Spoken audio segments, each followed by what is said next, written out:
When I do these videos, I often try to find an audience sitting on the fence I can recommend the series in question to, and today's is a bit hard to quantify, as while I think it accomplishes its goal of being an entertaining period piece with romance, drama, and slice of life, I feel it's one that could easily slip between the gaps and lose relevance outside the season it airs.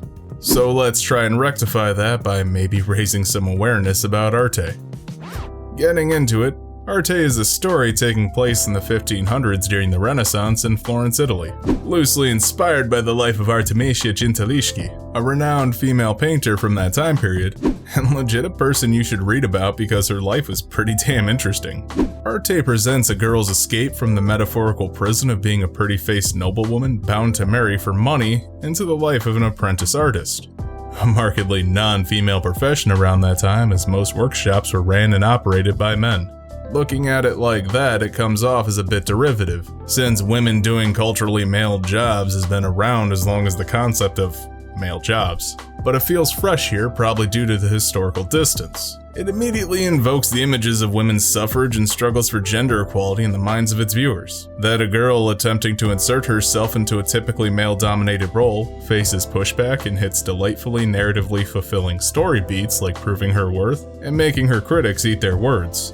Viewed from her perspective, it lends well to the underdog's story structure of a ton of setbacks thrown in her way due to circumstances outside her control. Her overcoming those setbacks through sheer hard work and determination, eventually being recognized for her ability, rather than as a woman, is what creates a satisfying through line in the story.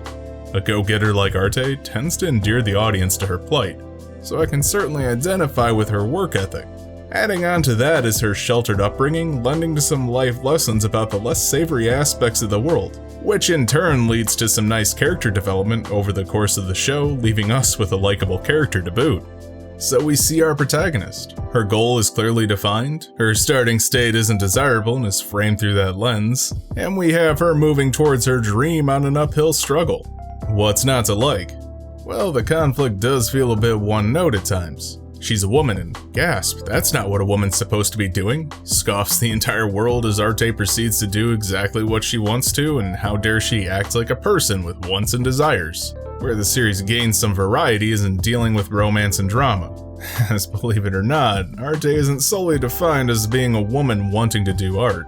Through her apprenticeship with a reclusive artist named Leo, she develops respect and romantic feelings towards the cold, rough, but ultimately kind-hearted man. She builds a friendship with an apprentice artist from another workshop, slowly instilling some of her self-reliant ideals into him to make him question his own home life, where his sisters constantly rely on him to do work around the house. The relationship between Leo and Arte isn't, horrible. It's hard to frame exactly why it would be good, since I mostly find it just okay. As a master and apprentice, it works fine. When it dips into love, less so. As Arte's dense about her feelings and Leo's apathetic to most things, so he doesn't really notice at all. Though I'd say that's probably the best way to handle a relationship between a teenager and an older, quote-unquote, young man who looks like he's pushing 40. Is it creepy though? Not particularly, at least as the story starts. It's unrequited, one-sided, and not Arte's main motivator. If I had to pin down some issues I have with the series, I'd say it's lacking some historical, or perhaps cultural accuracy. And I don't mean that a woman is trying to be a painter, since that actually happened.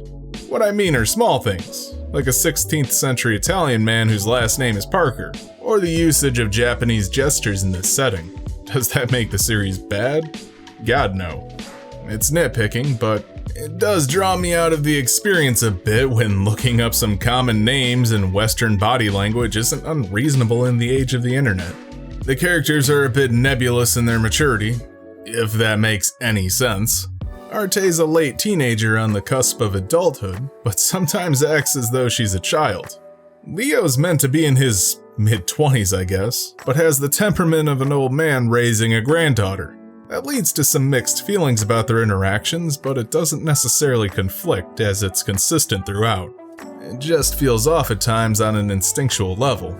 Especially since as dense as Arte can be and as standoffish as Leo is, the two genuinely care for those they interact with, which is a highlight.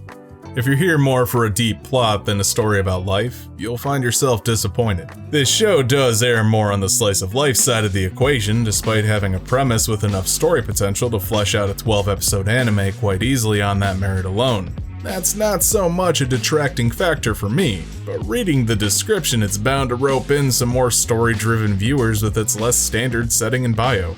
That's more of a caution for those looking at this series rather than a detracting point entirely. What I will easily praise is the art style for this show. Where it looks pretty bland on the surface, like just looking at a still, it's much better in motion than it really has any right to be.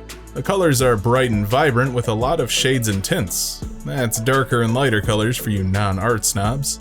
And detailed environments that make the series feel pretty damn alive. Some of the scenes really scream mid-millennium Italy, without smashing me over the head with monuments to remind me where it takes place. Showing the staff working on this series did a ton of research on the setting itself. And this isn't even getting into the lighting work, creating some striking imagery with highlights and shadows, feeling like the animation itself is almost like the paintings the show is about. It definitely packs a stylistic edge for an anime that, honestly, looks like a mid-2000s magical girl show with slightly more polished animation on the surface. And that's specifically aimed at the character designs and muted color palette. Though, admittedly, that certainly works for this series. It keeps a grounded tone and realistic edge more successfully than other shows set in similar time periods that I've found. I guess, to come full circle, Arte is a decent watch overall. I don't expect it to be anyone's top pick for the season or win any awards, but it's a mostly competent period piece that dabbles in some romantic drama while packing a compelling story about adversity. I find the main struggle relatable and enjoyable while not feeling one note, not to mention animation that's better than initial impressions give. But I know it's the sort of show that will most likely be forgotten, since as unique as it is, it's not super memorable. If you're unsure whether to watch Arte, I would say give it a shot, especially if you like slice of life and historical anime. Hey, you made it to the end of the video. Don't forget to like, comment, subscribe, share, and do all the other YouTube stuff to help the channel grow. You can also join my Discord with a link down in the description. And if you really want to support me, you can head on over to my Patreon to pick up some extra perks like voting on what I do next. Thanks for watching.